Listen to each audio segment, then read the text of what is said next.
Chers spéculateurs, bonjour et bienvenue dans cette vidéo hebdo du samedi. La semaine dernière, au moment où je tournais la vidéo, donc c'était un samedi, mais j'avais la clôture des marchés de la cryptosphère de la veille, je me suis fait littéralement atomiser dans la zone de commentaires. Tout ça a été supprimé, vous savez, quand on vient chez moi et qu'on m'insulte, moi je dégage tout le caca. Une semaine après, on va voir ce qui s'est passé. Est-ce que finalement le marché s'est littéralement effondré sur en tout cas les trois majeurs? Et j'avais titré une vidéo Ripple, un pari stratosphérique. Est-ce que mon avis a changé ou pas? On va en parler cette semaine.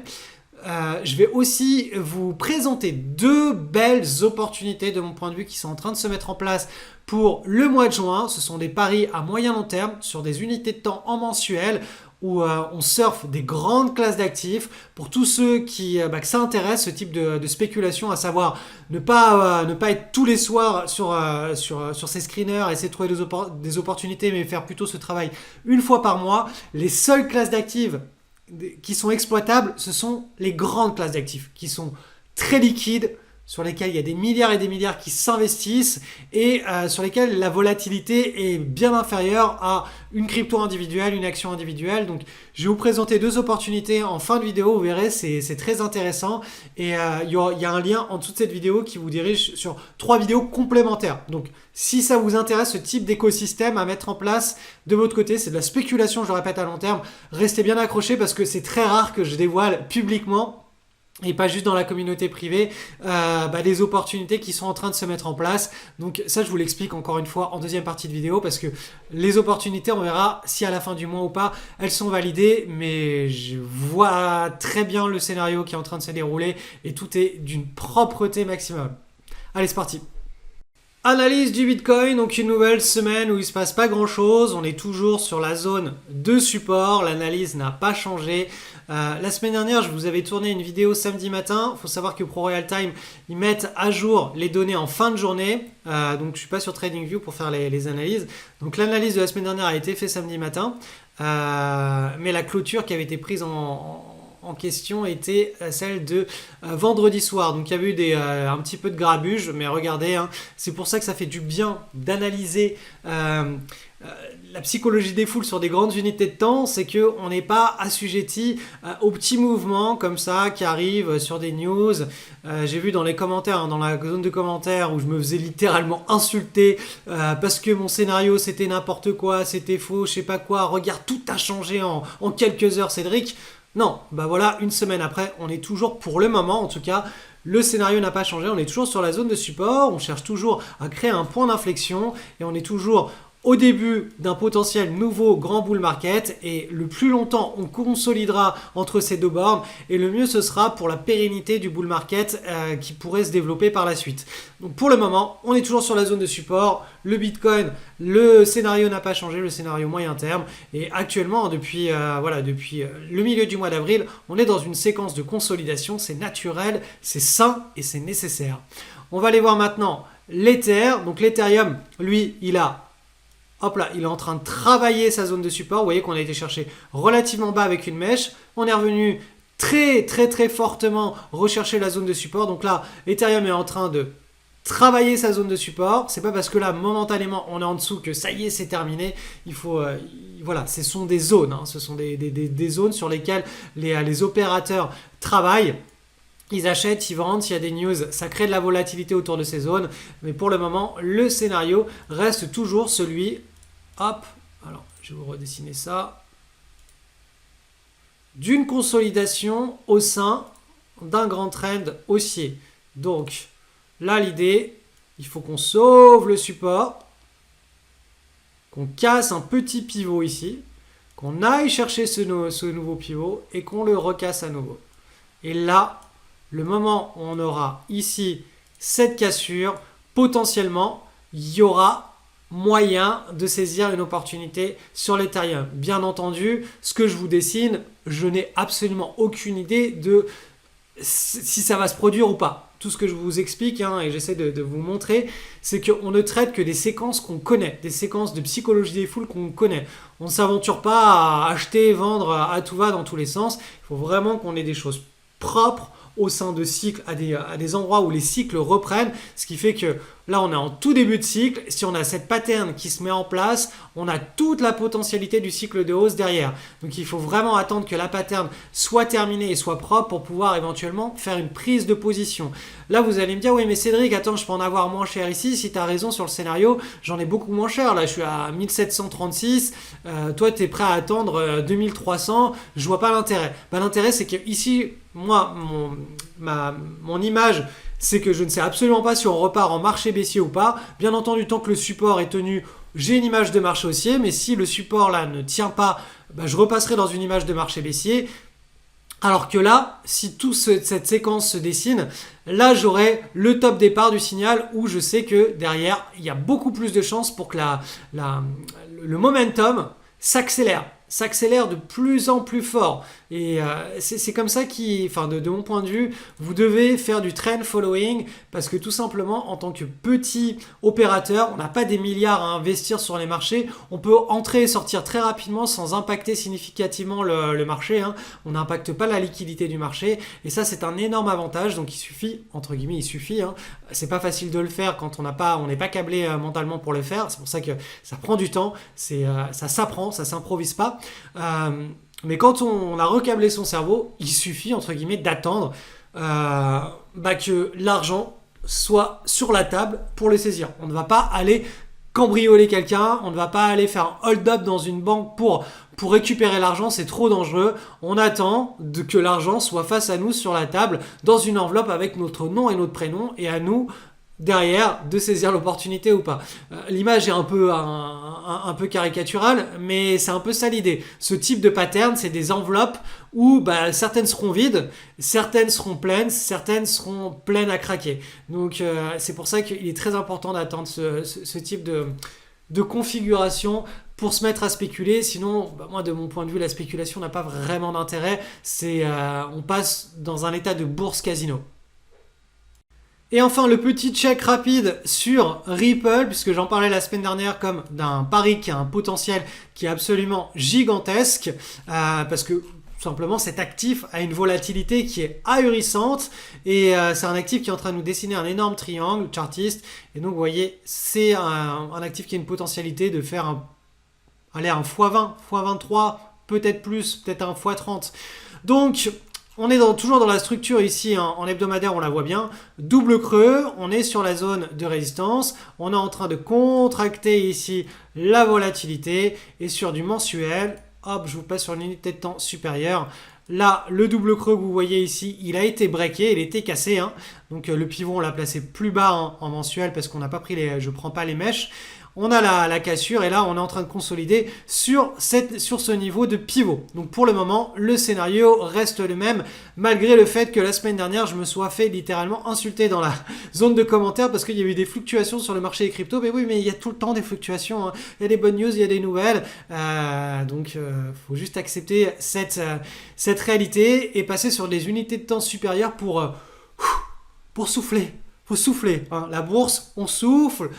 On analyse et éventuellement on prend position. Mais on ne tire pas sur tout ce qui bouge en étant en hyperventilation, là, sans respirer. Sinon, soit on nous tire dessus et on meurt, soit on meurt asphyxié. Mais j'ai quand même l'impression que cette vidéo hebdo YouTube vous aide à prendre un petit peu de hauteur parce que l'idée, c'est toujours ça, d'utiliser les grands cycles, les grandes unités de temps et de descendre sur des fractales, sur des unités de temps inférieures pour trouver des fractales qui confirment ou infirment les scénarios, les images que l'on a à moyen et long terme. Allez, petite analyse rapide de l'euro-dollar puisqu'on a une semaine qui a été assez massive sur l'euro-dollar. Je vous rappelle l'image, on va la passer en trimestriel parce que c'est vraiment des cycles à très long terme. Donc vous voyez cette image de l'euro-dollar où l'euro a bien remonté, arrive sur un point dur, un niveau de résistance. Donc là, il faut vraiment, parce qu'on est dans un flux baissier, donc là, il faut vraiment regarder sur les unités de temps inférieures si on n'a pas un point d'inflexion qui est en train de se dessiner.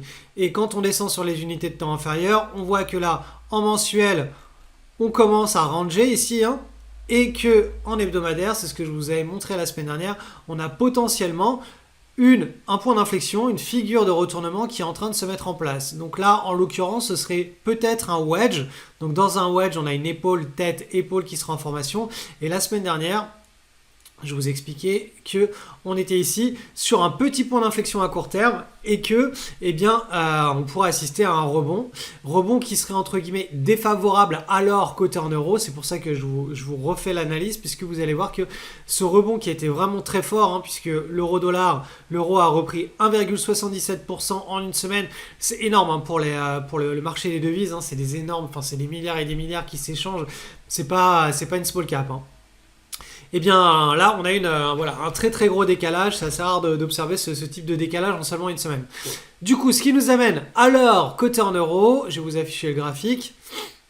Donc forcément, si l'euro a forci, l'or contre l'euro a baissé. Et on le voit donc cette semaine, on a une semaine de baisse sur l'or coté en euros. Est-ce que ça remet en cause, en question notre scénario? Absolument pas. C'est simplement que on est en train d'assister à une séance. Alors, où est-ce qu'il est mon petit outil de dessin? Il est là. À une séance qui prend l'apparence d'un double creux. Donc, c'est juste ça. On est toujours sur les niveaux de support ici. On a donc toujours cette tasse qui est en train de se former, voilà, sous la forme d'un double creux.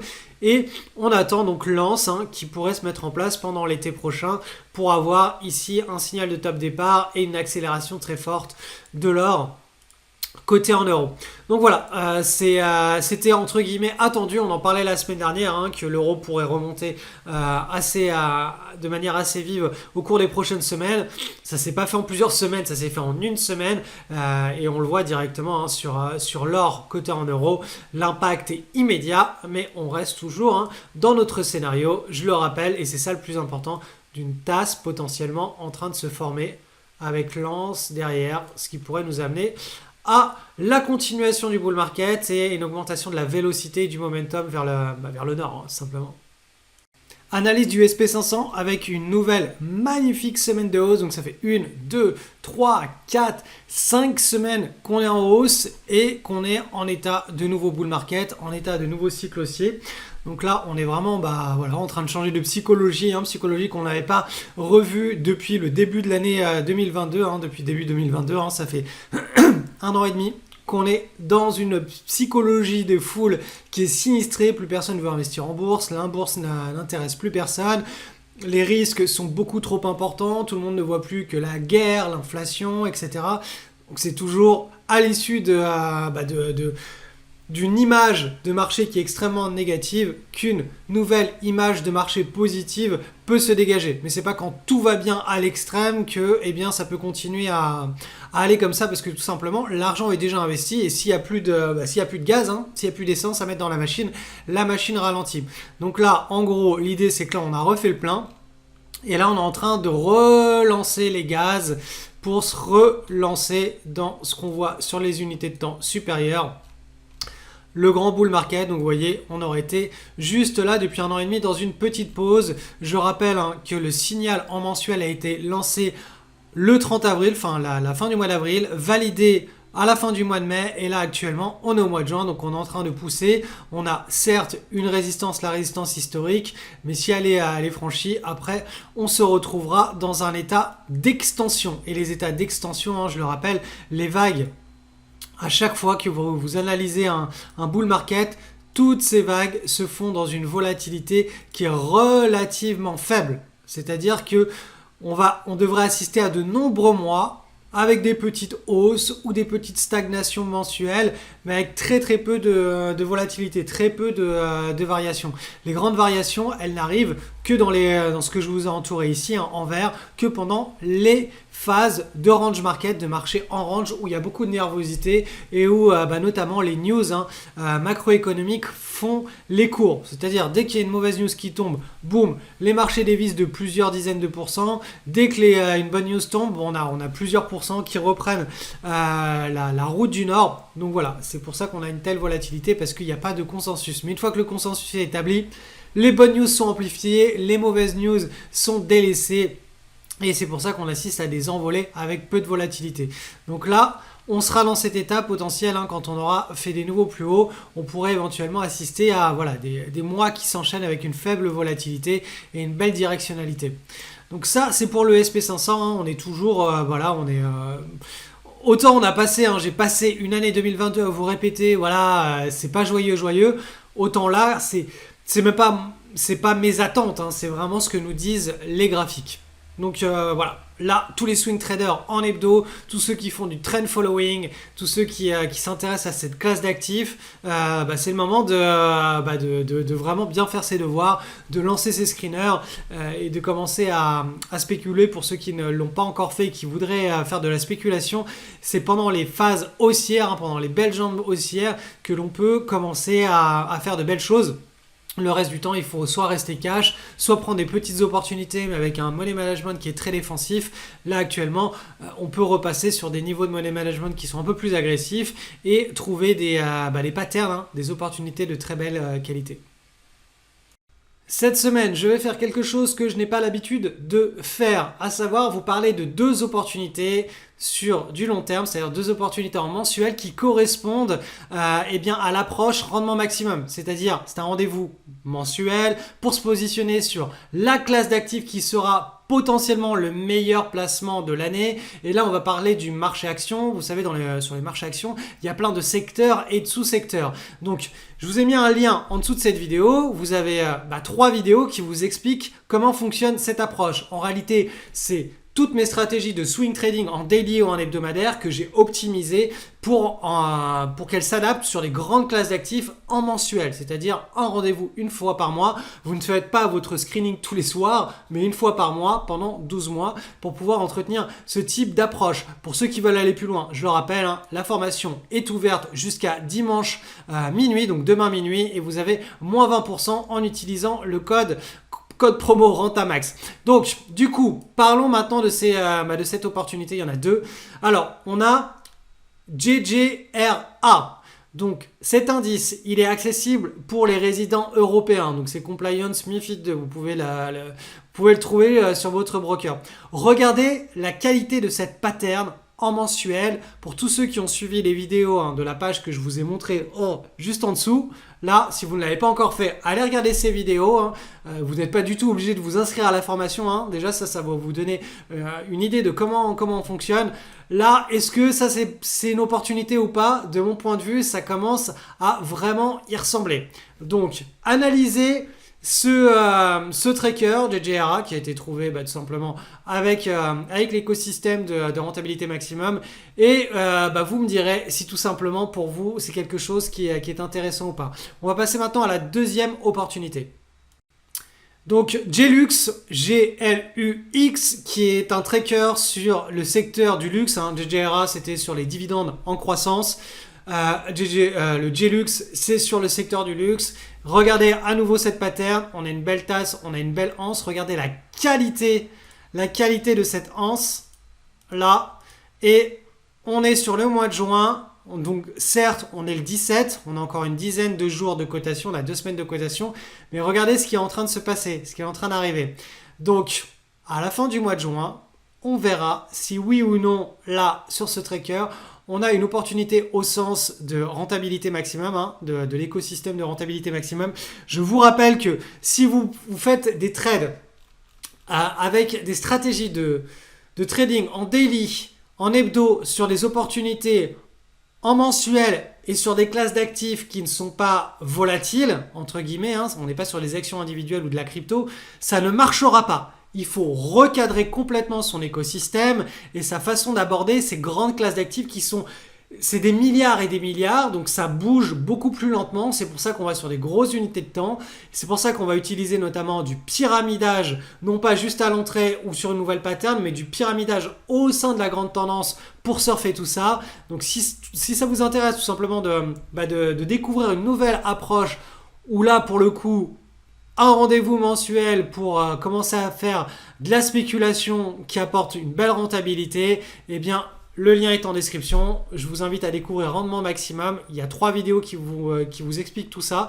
Et ceux qui veulent rejoindre le programme pour être à mes côtés, eh bien tout simplement, la formation est ouverte jusqu'à dimanche minuit, demain minuit.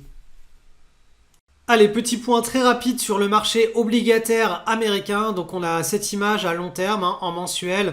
Vous le voyez ici, on était, alors je vais vous le mettre même carrément en trimestriel. Le marché obligataire américain depuis les années 1980 est en hausse parce que les taux d'intérêt depuis les années 80 sont en baisse. On a vraiment ce graphique où les taux d'intérêt de la Fed sont systématiquement à la baisse. On est passé de, je sais pas, peut-être quelque chose comme 12-13% à du 0% ou autour de 0%. Puis les taux d'intérêt se sont mis à remonter très fortement et donc du coup on est potentiellement en train d'inverser cette grande tendance pour repartir en marché baissier. Donc ça c'est la théorie. Dans la pratique, là actuellement on est toujours sur des zones de support en dynamique. Si je vous mets les bandes de Bollinger en trimestriel, voilà, on est toujours sur un niveau de support en dynamique et cette petite consolidation là en trimestriel, elle est très très très importante et elle va être dictée directement par la politique de la Banque centrale américaine, à savoir est-ce que il continue de relever les taux et à ce moment-là, là on casse vers le sud et on est dans un marché baissier avéré sur les obligations d'État américaines à moyen, long terme, enfin sur la classe d'actifs obligations d'État. Soit il décide finalement de laisser les taux d'intérêt sur des niveaux, là actuellement on serait sur les niveaux maximum et il redécide de les rebaisser un petit peu. Et à ce moment-là, vous voyez cette figure de consolidation qui est sur un support, je vous l'ai montré juste avant, un dynamique, permettrait de casser vers le haut et d'assouplir un petit peu les tensions du marché obligataire. Et quand on zoome en hebdomadaire, on voit de plus près cette consolidation qui prend la forme d'un triangle. Donc vous voyez, ça a été tapé une fois, deux fois. Là, on arrive à nouveau sur la zone. Donc on s'attend davantage à, une fois qu'on aura atterri là, travailler un peu cette zone, à un rebond. Et là, l'histoire nous le dira. Est-ce qu'on sort par le haut ou par le bas? Pour rappel, je vous avais fait une vidéo il y a 2-3 semaines sur le scénario dont personne ne croit, qui est que tous les actifs se mettent à monter en même temps.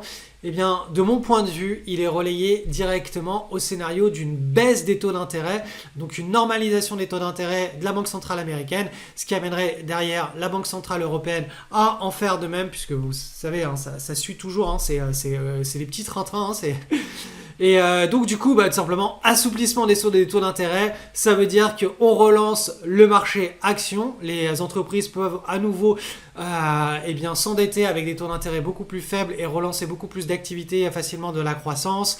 Le marché obligataire américain se remet à monter. Si on reste sur des niveaux d'inflation qui sont significatifs, on se retrouve avec des taux d'intérêt réels négatifs sur l'or. Donc l'or reste en cycle haussier. Donc voilà, donc en gros, on serait dans une séquence où l'inflation continue d'augmenter, ou en tout cas reste à des niveaux élevés, et au même moment où les banques centrales baissent leurs taux d'intérêt. Elles ne peuvent pas monter jusqu'au ciel. Dans l'histoire, vous pouvez regarder dans les années 80 d'ailleurs, ça monte, ils montent les taux d'intérêt, ils stabilisent, ils baissent les taux d'intérêt, puis ils remontent.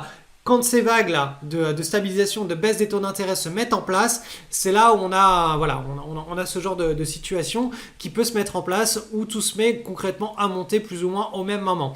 Donc là, je ne sais pas, ma boule de cristal est cassée, mais en tout cas, le scénario où tout le monde monte en même temps, vous le connaissez, je vous en ai parlé suffisamment pour que ce soit quelque chose dont vous ayez vraiment conscience. Donc dans les semaines à venir, dans les mois à venir, si la BCE se met à nouveau à baisser ses taux d'intérêt, vous avez un scénario qui est le mien, je ne sais pas si ça se produira, mais qui pourra se valider si là on se remet à rebondir, à casser vers le haut sur le marché obligataire américain.